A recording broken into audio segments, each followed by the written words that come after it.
అందరికీ నమస్కారం. Welcome back to our channel.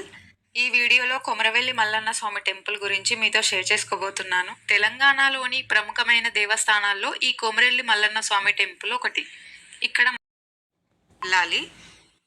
కరీంనగర్కి హైదరాబాద్కి సరిగ్గా మధ్యలో ఉంటుంది ఈ కమాన్.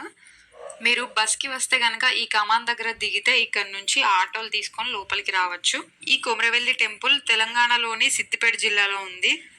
కమాన్ నుంచి టెంపుల్కి వెళ్ళే మార్గం మధ్యలో భక్తులు స్నానాలు చేసుకొని పోయాము.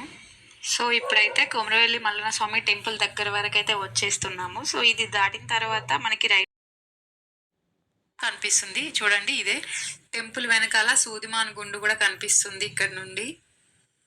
ఈ మల్లన్న స్వామికి ఎక్కడా లేని విధంగా పంచముగ్గులతో పట్నం వేస్తారు. కోరిన కోరికలు తీర్చే ఈ కొమరవెల్లి మల్లన్నకు పంచముగ్గుల పట్నం వేసి కుండ బోనంలు చేసి గండ దీపాలు పెడితే వాళ్ళ యొక్క కష్టాలు తీరుతాయని భక్తుల నమ్మకం. ఈ కొమరవెల్లి మల్లన్న స్వామికి బుధవారం మరియు ఆదివారం ఎక్కువగా భక్తులు వస్తుంటారు.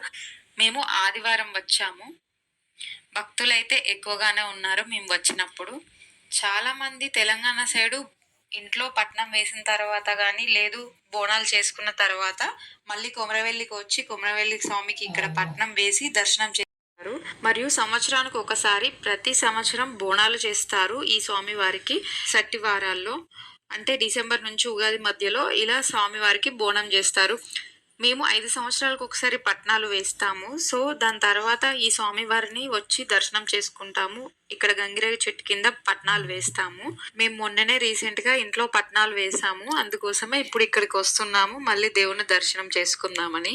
స్వయంగా ఆ శివుడే ఇక్కడ కొమరవెల్లి మల్లన్న స్వామిగా వెలిసాడంట. శ్రీశైలం నుండి మల్లికార్జున స్వామి బయలుదేరి ఇక్కడ కొమరవెల్లి కొండ పైన ఇక్కడ వెలిసాడంట. ఒకప్పుడు పశువుల కాపరి కొమరయ్య అనే యాదవుడు ఇక్కడ స్వామివారిని చూశాడంట. సాక్షాత్తు ఆ శివుడే కొమరవెల్లి మల్లన్న రూపంలో ఈ కొమరయ్యకు ఇక్కడ దర్శనం ఇచ్చాడంట. అప్పుడు ఆ కొమరయ్య స్వయంగా తన చేతులతో గొర్రెపాలు పిండి ఆ స్వామివారికి పోసాడంట.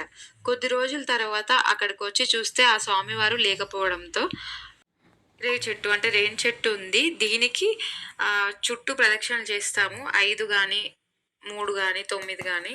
రేణి చెట్టుకి ముడుపులు కడతారు. అంతేకాదు మాలలు కూడా వేస్తారు. ఈ బంతిపూల మాలలు బయట 10 రూపీస్ 20 రూపీస్ అలా ఉన్నాయి దండ. సో వాటిని తీసుకొచ్చి కొంతమంది అయితే పైనుంచి ఇట్లా విసిరేస్తారు. చెట్టు పైన పడితే వాళ్ళ కోరిక తీరుతుందని వాళ్ళ నమ్మకం. అంతేకాదు ఇక్కడ ఉయ్యాలలు చిలుకలు అవి కడుతుంటారు. కనిపిస్తున్నాయి కదా ఇక్కడ చూడండి. అండ్ పసుపు పోస్తారు, బండారి పోస్తారు ఇక్కడ చెట్టుకి. ఇక్కడ మనకి బొట్టులాగా పసుపునే పెడతారు. సో ఈ టెంపుల్లోనే మనం ఎక్కువగా వాడతాము పసుపుని. సో మేమైతే 5 ప్రదక్షిణలు చేసి ఆ బంతిపూల దండని చెట్టుకు వేసాము. తర్వాత ఇక్కడ దీనిది పార్ట్ 2 కూడా ఉంది ఫ్రెండ్స్. ఏమేమి వ్లాగ్ తీసామో చూడండి. Thank you for watching.